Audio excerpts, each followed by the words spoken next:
পূর্ব বর্ধমান জেলার শহর বর্ধমানের কল্পতরু ময়দানে 19শে আগস্ট থেকে শুরু হয়েছে আনন্দবার্তা ওয়েলফেয়ার সোসাইটির উদ্যোগে এবং জুয়েলস অ্যান্ড জুয়েলারি ও সমাজসেবী সঞ্জীব পালের সহযোগিতায় প্রথম বর্ষ অনূর্ধ্ব 13 বছরের খেলোয়াড়দের নিয়ে গোল্ড কাপ ফুটবল প্রতিযোগিতা। বৃহস্পতিবার দুটি খেলা অনুষ্ঠিত হয়। প্রথম খেলায় মুখোমুখি হয় অঙ্কুর কোচিং ক্যাম্প ও কল্পতরু কোচিং ক্যাম্প। খেলায় 2-0 গোলে জয়লাভ করে Ankur coaching camp.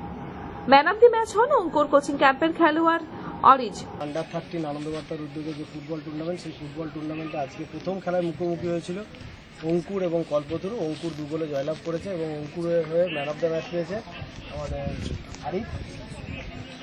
আরিফকে man of the ম্যাচের পুরস্কার তুলে দিচ্ছে বিশিষ্ট সমাজসেবী সঞ্জীব পাল।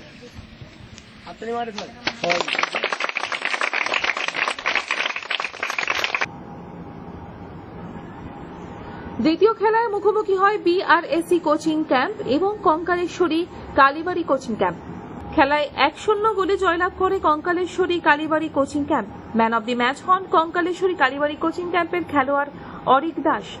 আজকে আমাদের আনন্দবার্তার উদ্যোগে যে আন্ডার 13 যে ফুটবল টুর্নামেন্ট, সেই ফুটবল টুর্নামেন্ট আজকে দ্বিতীয় ম্যাচ ছিল এই মাঠে, কল্পতরু মাঠে। সেই দ্বিতীয় ম্যাচে অংশগ্রহণ করেছিল কঙ্কালেশ্বরী কালীবাড়ি কোচিং ক্যাম্প এবং তার সঙ্গে বিআরএসি কোচিং ক্যাম্প। বিআরএসি কোচিং ক্যাম্পকে 1-0 করে আজকে জয়লাভ করলো কঙ্কালেশ্বরী কালীবাড়ি কোচিং ক্যাম্প এবং গোল করে ম্যান অব দ্য ম্যাচ হয়েছে অরিক। 7 নম্বর জার্সি পরে অরিক, 7 নম্বর জার্সি পরে অরিক দাস। অরিক দাসকে এখানে ডেকে নেবো। অরিক দাসের হাতে ম্যান অব দ্য ম্যাচের পুরস্কার তুলে দিচ্ছে আমাদের সঞ্জীব পাল। ম্যান অব দ্য ম্যাচের পুরস্কার।